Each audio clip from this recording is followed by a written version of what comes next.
كريستيانو رونالدو صاروخ ماديرا. قلوانا يا بيبي، انا يا اخي نسيتوني شكون انا كريستيانو الجوليادور، انا رونالدو الهداف، مسعد الملايين، مفرح الملايين. يا سلام يا سلام، العب يا جلاد، العب يا موري.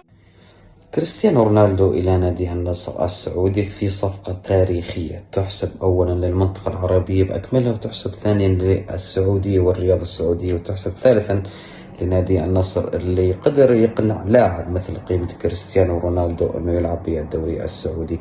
بعد الأندية والتاريخ اللي صنعه مع الأندية الأوروبية كاملة ومع المنتخب البرتغالي، إلا أن كريستيانو اليوم راح يلعب بنادي النصر السعودي. وقبل الصفقة، قبل تم الصفقة، حتى الآن طبعا حتى تاريخ هذه اللحظة لم يتم حتى الآن توقيع الصفقة بشكل كامل، لكن في أخبار كثيرة وأخبار ومصادر موثوقة أنه راح تتم هاي الصفقة.